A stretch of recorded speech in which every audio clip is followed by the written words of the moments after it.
All right. I'm waiting for the streaming part to happen. But I see it says recording, so I think we're in good shape here. So I'm gonna start now.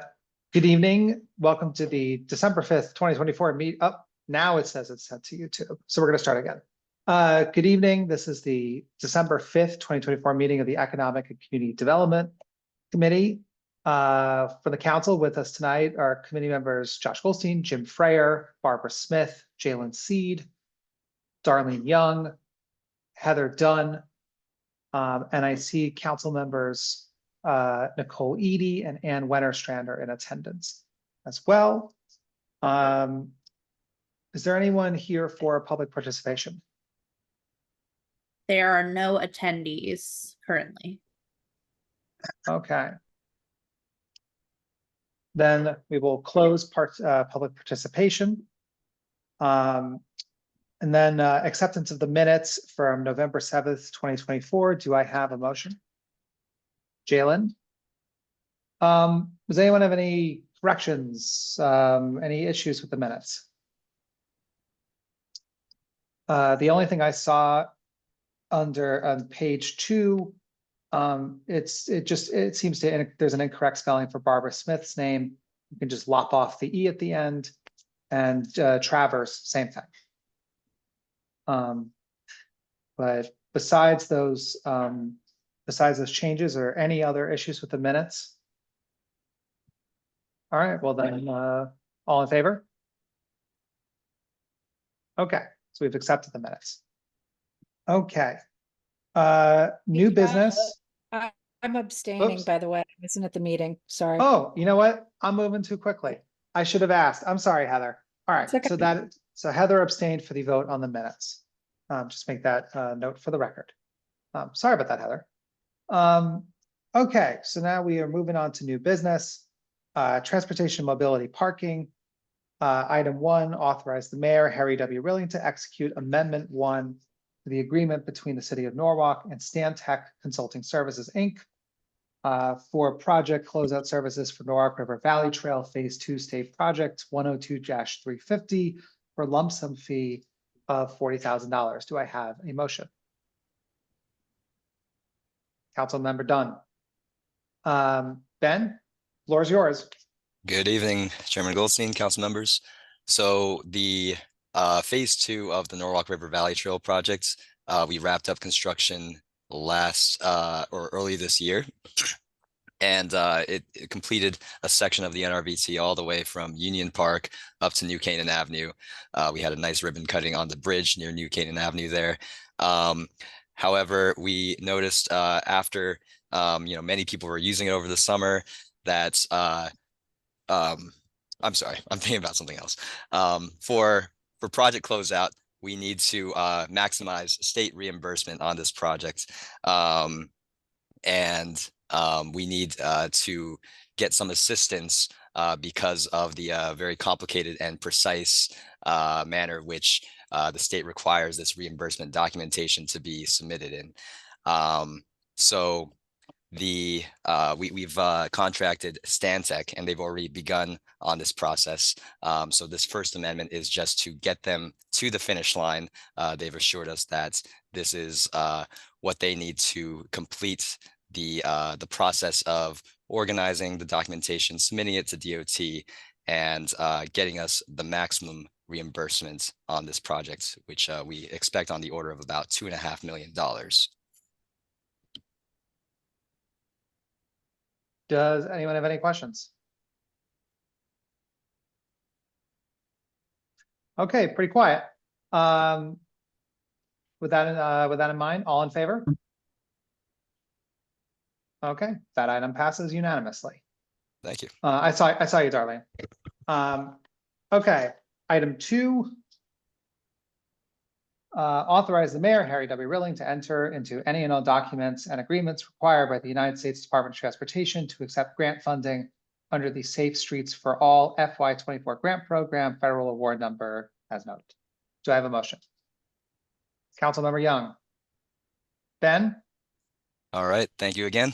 So the Safe Streets for All grant is a $500,000 grant that has been awarded to the city by the FHWA for the development of a citywide safety action plan. So we're very excited to get this because it'll give us the chance to really get into a data-driven approach to identifying the highest priority locations for safety improvements citywide. So we're going to be, prioritizing different safety improvements, different corridors, intersections. We're going to be doing this process with public engagement, with stakeholder input, and with a focus on equity for underserved communities. So this safety action plan is going to enable us to secure future grants, federal and state, for road safety projects. It's going to be basically the foundation for future safety related roadway grant applications.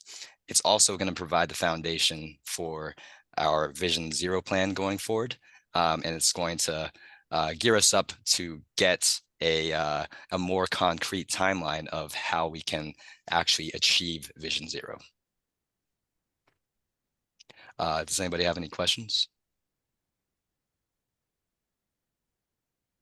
Yeah, I mean, this is obviously, this is great. It's something we've been gearing up for a long time. Now that we've had complete streets, this is the next big, Vision Zero is one of the next big projects here. And it means a lot, obviously, to a lot of residents. So does anyone have any questions? Seeing none, all in favor? Darlene?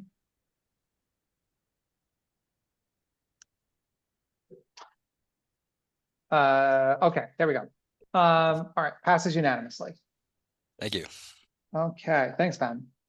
Number 3, authorize the mayor, Harry W. Rilling, to execute any and all documents and agreements required by the Connecticut Department of Transportation to accept grant funding under the Community Connectivity Grant Program for the Hospital Hill Village District Safety Enhancement Program. Do I have a motion? Councilmember Freyer. Greg? Thank you, Chairman. Thank you, council members. This is a very exciting project. Back in 2023, the city was awarded $800,000 through the Connecticut Department of Transportation's Community Connectivity Grant Program, which was the maximum that was allowed to be given out for this grant program. The grant funding will be utilized to address crashes and confusion that occurs at the existing traffic circle that defines the intersection of Stewart Avenue, Stevens Street, and Magnolia Avenue, which I'm sure you all have driven through at some point or have seen at some point. The reconfigured intersection will set to slow vehicle speeds and improve safety for all roadway users, along with incorporating various streetscape enhancements that will benefit the surrounding community. We've been out on the street a lot, talking with the business owners and talking with the community, who are very excited for this project. And we're very excited to move this project ahead, and within the last year we've advanced it pretty rapidly. We're looking to continue to move this forward in the near future as we look to begin construction sometime in 2025. Does anyone have any questions for Greg? Greg, I think you hit on an important issue, which is just that obviously this was announced about a year ago. And, now when can people, you said sometime in 2025, but I don't know if you can hone in a little bit on maybe what people in the Hospital Hill area can expect in terms of like when construction actually is going to begin, and like what the timeline is here. Yeah, I mean, we're looking to wrap up design work, and that's why we're here tonight. Is when we submit, we have to submit all of the bid advertisement package along with the plan set to DOT, which includes various documents that need to be signed by the mayor, along with that submission package. So once we get the notice to proceed, we're going to bid this project out because we want to bid this out, over this kind of quiet period right now to get a contractor on board and get a more competitive pricing, kind of during the winter period. So we're lined up to, hopefully begin construction sometime in the Q2 of 2025. So that's what we're kind of aiming for, is to begin construction during that time span. And So like I said, we've been spring. out talking with the business owners and talking to residents. We had a community meeting last February where we heard from the community as well. So they're all very excited, and something that has been, they never expected, because the area has been this way for so many years, and they're excited to see it, forthcoming. For what it's worth, I was at the community meeting and it was an excellent meeting. Does anyone have any questions for Greg? Seeing none, all in favor? Okay, passes unanimously. Number 4, authorize Mayor Harry W. Rilling to sign an agreement with the Western Connecticut Council of Governments, WestCOG, for the Active Transportation Micro Grant Program for the release of grant funds in the amount of $4,788. Do I have a motion?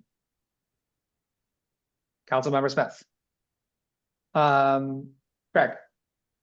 Thank you, Chairman. So this was a grant that was submitted back in September of 2024, and it was awarded. We were awarded the amount of $4,788 for the Active Transportation Micro Grant, which is administered by the Connecticut Department of Transportation in conjunction with the Western Connecticut Council of Governments, as long as other COGs around the state of Connecticut. We actually encouraged the Bike Walk Commission to apply for this grant to support their mission, and it will help fund with future events and distributing items to public attendees and students as part of school events, and promote safe biking and walking and rolling through the community. This is a non-infrastructure related grant, so the items that represent this grant are more for educational purposes: brochures, bike helmets, bike lights, bike locks, league certified instructors to teach students how to safely ride bikes.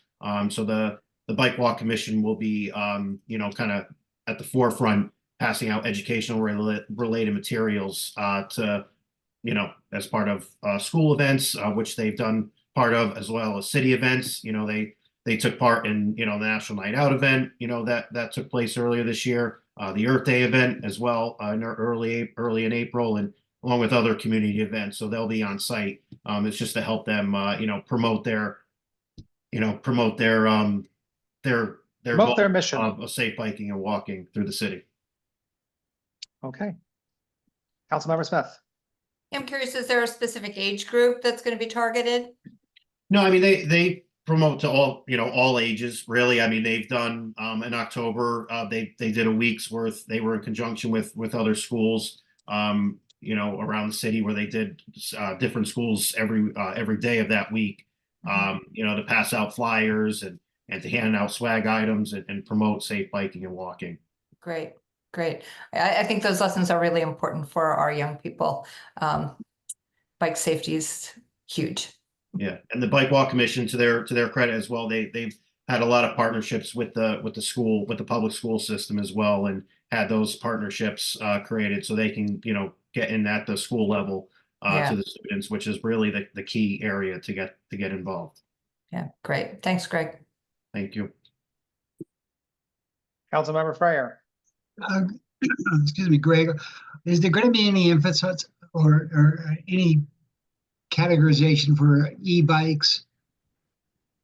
So as part of this grant, it didn't specify anything related to e-bikes. In the application process, it's, like I said, it's in non-infrastructure and more items related to safe, accessible bike safety, and walk and pedestrian safety as well. So there could be educational items as far as e-bikes and how to ride alongside with an e-bike, something that's newer for a pedestrian or even for a cyclist, when riding alongside an e-bike. So that's something that, the Bike Walk Commission has brought up in the past that they want to start implementing, because it is something that is a growing factor today in the mobility area.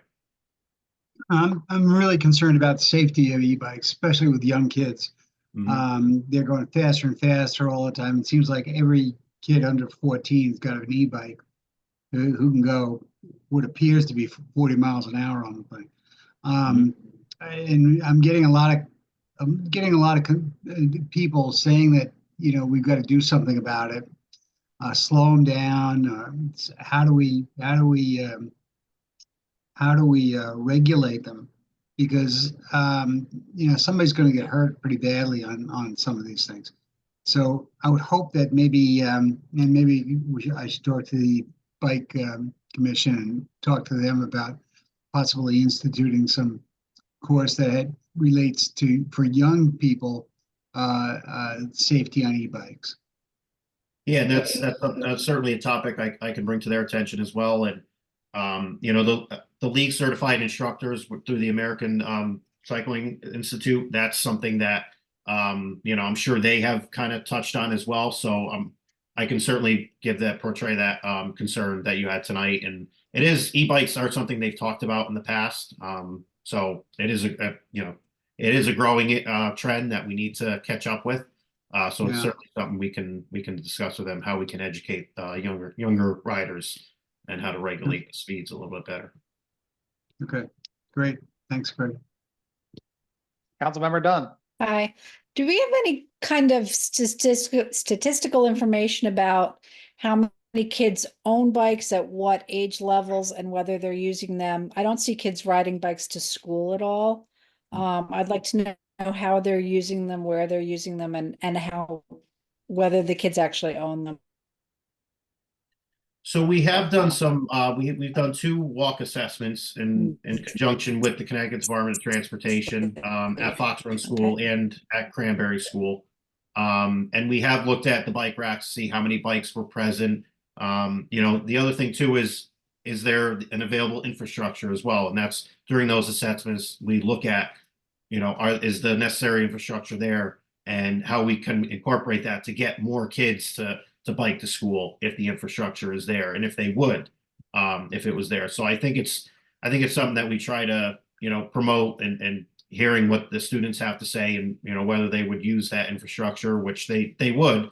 Certainly there's a plethora of students that live, within a quarter mile, half mile of schools that would love to be able to walk or ride to school if that necessary infrastructure was there. So that's what we're really honing in on off of these assessments, and trying to incorporate the necessary infrastructure. But that is another thing the Bike Walk Commission is also looking to do, is how they can, do bike giveaways, and how they can, look at the numbers. But unfortunately, I don't have statistics as far as how many bikes are available, for younger students, if they're available. No, I think I mean, this is great. that begs the question too. Like, so if you're Cranberry, sorry, I'm No, just go thinking ahead, go for Cranberry, it. you might have usage, whereas different elementary schools like Kendall, where I drive by every day, there may not be as much bike ownership, and it would be kind of good to see where the areas and which neighborhoods and schools the kids need more access to bikes, or which ones they already own them, within those areas. That's all. Thanks. Sorry, Josh. No, not at all. I think this is all, I think it's all important. I just want to remind everyone that the item here is a very, I mean, it's a grant to give them supplies to hand out at events and stuff. I just want to make sure that we're all like on the thing here. So does anyone have any more comments or questions on this item? All in favor?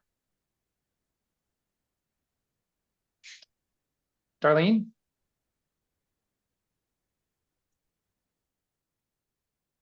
Well, it passed. Okay, Thank you all. item 5. Authorize Mayor Harry W. Rilling. To Josh, enter I any- tried to, Josh, I put my Yep. hand up for that when I vote for that, when you didn't see it. I don't know what's wrong with my little pointer thing. It keeps I don't hitting know. along as I'm Maybe, circling it, and then I hit that's the a- wrong thing. All right, well, for the record, it passed unanimously. Yes, okay, please. Okay, cool. Thank you. Okay. Item 5, authorize the mayor, Harry W. Rilling, to enter into any and all agreements related to the improvements to Richards Avenue and West Cedar Street as part of the Connecticut Department of Transportation Local Capital Improvement Program. I'm not saying that acronym, with grant funding administered through the Western Council of Governments and all other agreements and documents required thereunder. Do I have a motion for this one? Councilmember Seed, Ben, Yes, so it's my understanding that TMP had presented on this project last month. So this is the same one, Richards Avenue in West Cedar. We're trying to build a roundabout here. And the good news is we've been endorsed by Westcog for this big $4 million grant from LOTSIP. I think it's either the maximum or near the maximum amount that they would actually allot to a single project. So great news there. Together with the $1 million in urban action grant funding that was accepted by this committee last month, we now have a total of $5 million for the design and construction of this roadway improvement. So I'll hit on a couple quick bullet points for the roundabout just to recap. So this is to replace an aging signal at Richards and West Cedar just outside of the community college with a modern roundabout. So the purpose here is, safety related. Roundabouts are proven to be safer than traditional signalized intersections, while also reducing delay. It's also going to enhance bike connectivity up and down Richards Ave. We're planning to construct a multi-use path in this segment by the community college, and it will connect to bike lanes north and south of this area. It's also going to serve traffic calming. So we're going to narrow Richards Ave, make it less wide curb to curb, and add a raised crosswalk mid-block from the west and east sides of that campus there. And the roundabout will also beautify the area. It'll serve as a sort of gateway. We can put something to be determined right in the middle of that traffic circle. So I hear residents are fairly excited for the project. So lots of positive feedback so far on it. There's no taking of property that's going to be required for this project besides a corner of the community college's parking lot, and we've already started discussions with them. They're on board. And the best news is all $5 million in funding for this project is 100% state participation. So there's no local match for this, $5 million. So the request is to authorize the mayor to enter into this particular grant agreement, which is for 4 million of the 5. And then the 4 million is from LOTSIP, which is a state program. Okay, does anyone have any questions on this item? Councilmember Freyer. Ben, what's the timing of this? When are we going to put the shovel in the ground?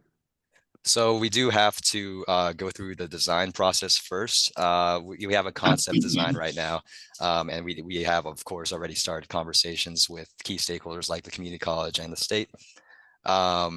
So as soon as we have the grant funding for this in place, we'll put together an RFP for a design consultant, and then we'll also have a public engagement phase.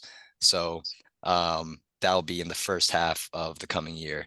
If all goes well, we'll have a shovel-ready design towards the latter end of next year, maybe fall 2025, and then probably my expectation would be that we'd be able to actually start construction hopefully in the spring of 26.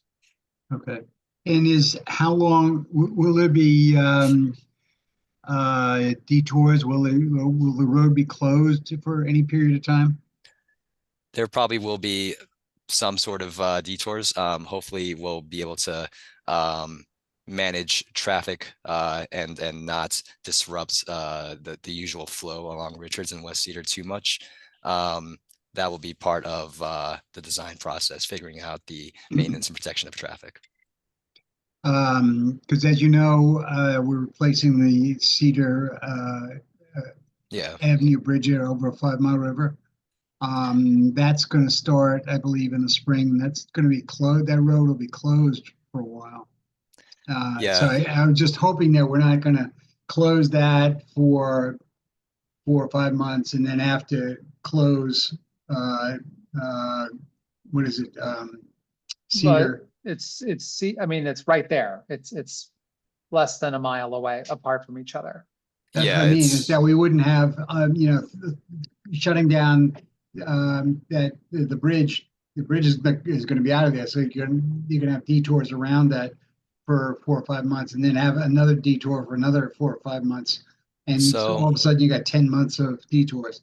But I would think that the circle, maybe it's not not shutting it down completely for a month or something like that. Yeah, again, I think we'll try our best to figure out a way to maintain as many directions and approaches to that intersection as possible while reconstructing it in a safe manner. Being realistic, we're not gonna be able to line up our construction phase with the construction of the bridge there.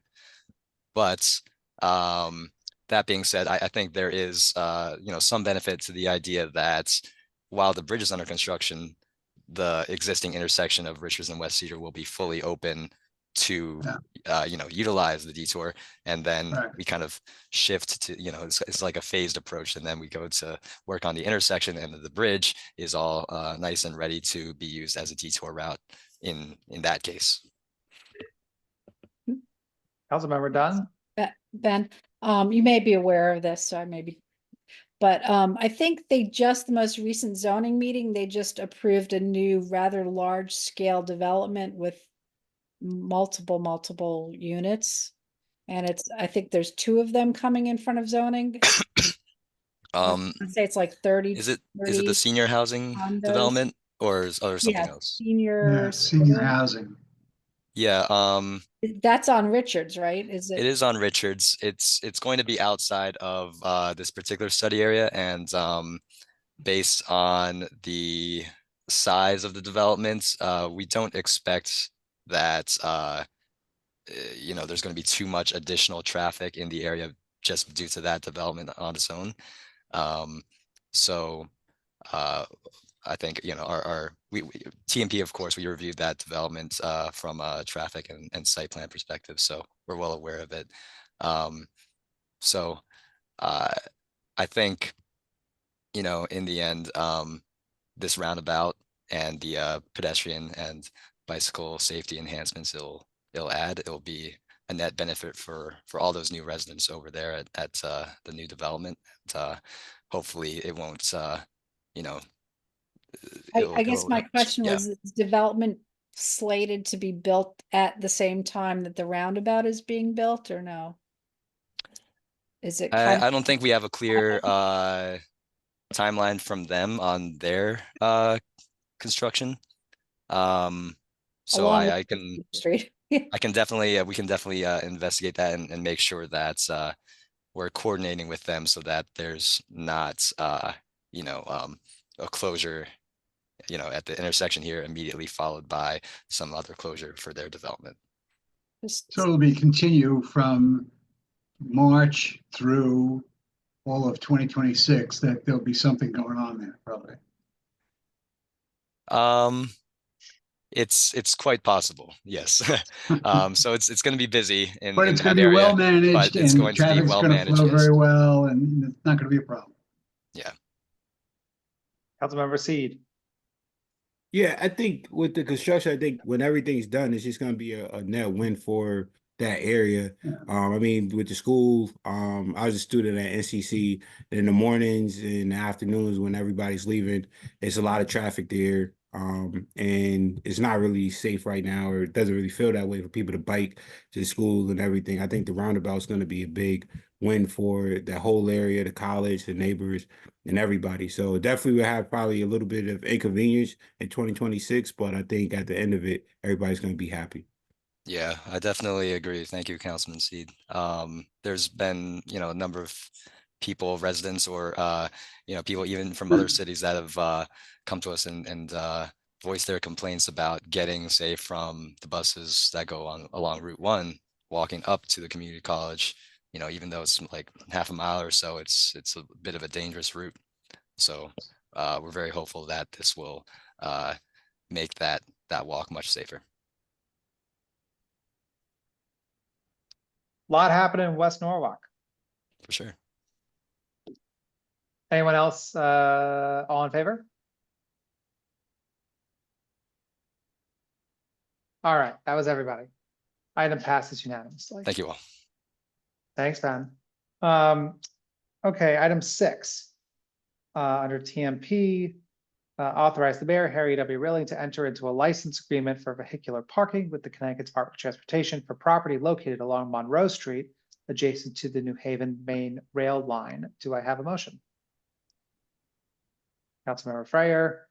All right, Brian. Hi, good evening, everyone. Thanks for having me again. So there's a small 10 spot parking lot on the corner of the Norwalk PD headquarters that a special unit parks in consistently. The lot is owned by CTDOT, and there's no agreement that has been put in place. So, you know, the Chief Walsh expressed concern about the lack of an agreement allowing those vehicles to park there. So as CDOT could request their removal at any time, which is a concern. So these spaces are crucial for storing vehicles for that specialized unit. We negotiate a zero cost license agreement with CTDOT, which includes a 90-day termination clause should they need the parcel in the future. This agreement provides PD with added security, allowing them to park in these spaces without the risk of being displaced without notice. Chair. Yep. Can I just ask Councilmember a Young. question? So is there a reason why they didn't specify police vehicles, or is it, do I not see it? Are you, So- go ahead. They are police vehicles that are parking there. It's just I'm for, just wondering why it wasn't that they have. specifically said in the actual item? Yeah, because that Because confused me a it's- little bit. I because- wasn't sure, but okay. I mean, the lot itself, Darlene, you've gone by it. I know 14 million exactly where times. it is. Yeah, I was just asking because when I just looked at it, when you say vehicular parking, then that can then mean any other city. well, Yeah, I would imagine in just looking at the materials that the reason is because it's the city entering an agreement, not the Newark Police Department entering into an agreement. It just happens to be that the Newark Police Department is the city department that is going to be using this lot. Right now, but But- if it's not. Yeah. specified, Yeah, Absolutely. But Brian, tell me if I'm wrong, but my understanding is that this is an agreement so that we are protected and have notice if and when CONDOT ever comes and says, hi, we need to do renovations on the MTA line right there. We need your 10 vehicles out. And whether Correct. it's. And so if whether- we have a Rexon Park vehicle there, it's still okay. Because it's just vehicular. So is that what you're saying? We're just, you. That was my I mean, understanding, I Brian. know the police use it. I know how that, I see it. I just questioned, it's not specific to the police department. And was that a reason, or it doesn't matter? We just want a lease agreement with that prop. And if that's the It's a case, that's all. It's a good question. I'm actually not sure on the specifics of those vehicles that can or can't park there. It was an issue that got brought up by the PD that they were using it, and the agreement just got put in place so they could park those vehicles without having to show up one day and they can't use the space. All right. Thank you. Okay, any other questions, comments on this item? If not, all in favor? That's everyone. That passes unanimously. Okay, last item. Under business development and tourism, item number 1. Authorize the mayor, Harry W. Riley, to execute a contract with Cultural Planning Group in an amount not to exceed $100,000 to complete the arts and cultural plan. Account number noted. Do I have a motion? You know what? Her hand's still up. Councilmember Young. Sabrina, take it away. Yes, thank you, Josh. I'm sick, so bear with me. I might sound a little funny, so if you can't hear me or don't understand something that I said, please let me know. So we went out to bid about a month and a half ago at this point to request for a planning firm or cultural group or any individual to create a arts and cultural plan for our arts and cultural district. We are required to have such a plan for the state of Connecticut, but also having a guiding document that can be amended into the POCD as an additional action item for us to work through from actually having a path of what we should do and what we should be focusing on will be really beneficial, especially now that we can accept funds to the arts and cultural district separately. We can create programs, projects, new artwork, new art programming, and fund those things separately, not just through a traditional budget process. Not that some of the items might not suggest that at the end of this document, but the main goal is really to outline what's needed in the city, what we have, what we don't have, and how to not only install new art, which I know that's going to probably be a recommendation. We also ask them to focus on things like special events, cultural events. We also ask them to focus on things like what we could create as programming to assist other nonprofits and arts organizations in the city that might not have consistent funding as well.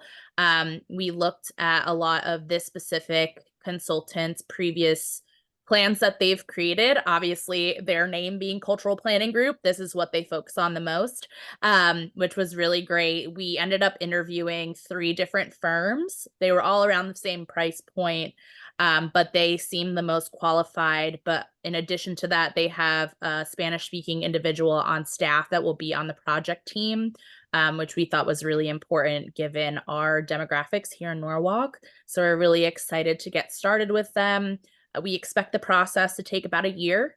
And then after that process is completed, we would go through the approvals where obviously it would come to Common Council, but it would also go to the Planning and Zoning Commission to amend the POCD to have this as an acting document as kind of an arm of the POCD.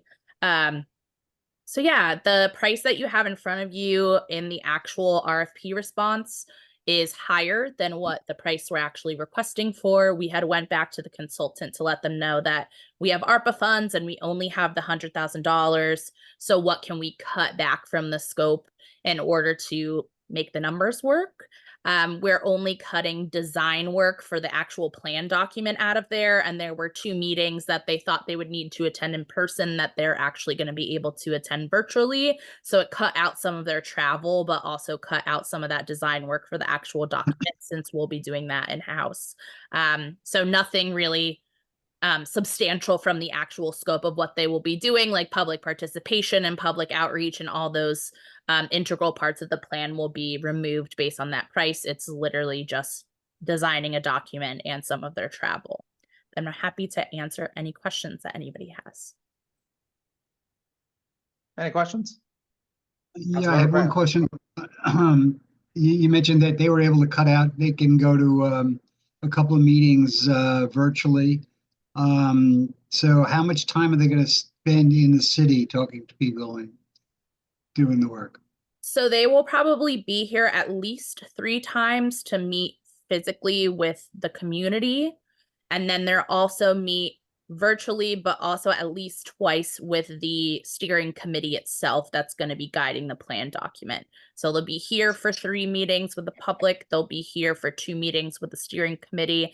And then if we need to have them come in person for anything else, one of their team individuals, one of the actual owners of the company, actually lives in driving distance of Norwalk, so it's not a huge lift for one of them to attend. They had assumed that they would have to come to council and committee meetings in person, which was adding a lot to their price. So we, as we have the hybrid option, we're able to do that. And for the most part, since a staff will be heavily involved in the process, we might not necessarily need them to present the final document to us since we'll be able to present it as staff to you guys. Okay, so you're comfortable with them not spending as much time physically in the city? Yeah, normally, even when we have other consultants that are not from here, they come here specifically to do an initial tour, essentially, of the district to see, what we have going on, where the gaps are, and then we like to have them here to meet with certain groups of people. Obviously, the public will probably have a separate meeting for arts and cultural organizations and businesses as well, and then also separately with the steering committee, which will be hopefully guiding the document in a forum that makes the most sense in response to what the public requests. Are they going to be looking at venues for different arts and, if it's theater, if it's artwork being displayed, so on and so forth? So they will suggest things that we might have missing, but they won't get into the minutia of we have 57 pieces of artwork, 17 of them should go into this location. They might just say, okay, you have a inventory of art. We should prioritize planning where those pieces go. And then if there's kind of a larger institutional need, like if we don't have a large theater that can accommodate X, Y, or Z, and we have that need for that comes out in the public process, they would suggest that, we find a private company to come in and incentivize them to do so, or something along those lines. Incentivize who to do something? Like we could create a program to incentivize a private institution or a not-for-profit institution to create something that we might not have locally, like a new theater or something like that, if that comes out of the responses. Okay. I just want to emphasize, this is a really great thing, especially since getting that designation is going to help us massively. Insofar as getting grants, funding, a lot, this is something that between the Arts Commission, this is a lot of people worked very hard on making this possible, and this is the next big step. So I just wanted to take stock of the fact that this is a very good thing, and we've been working on this for a while. Yeah, and I think to your point, Josh, having this document in place will make it easier for us to apply for grants for specific things that come. Exactly. And that's, I think that's a really important point to get across. This isn't just like a service document. This is going to be a way for us to fund a lot of these projects, not out of strict, not everything is going to be a capital expense out of our budget. Exactly. Also, before we vote, actually, anyone else have any questions about this item? All in favor? All right, that passes. Assuming, let's say it passes unanimous. There we go. Passes unanimously. Thank you. Sabrina, there's a holiday extravaganza happening Saturday night. There is indeed. 50 Washington Street. And you are all welcome. Yeah. We hope to. And the Christmas tree lighting is the holiday Christmas tree lighting is tomorrow night outside City Hall. So the holidays are beginning.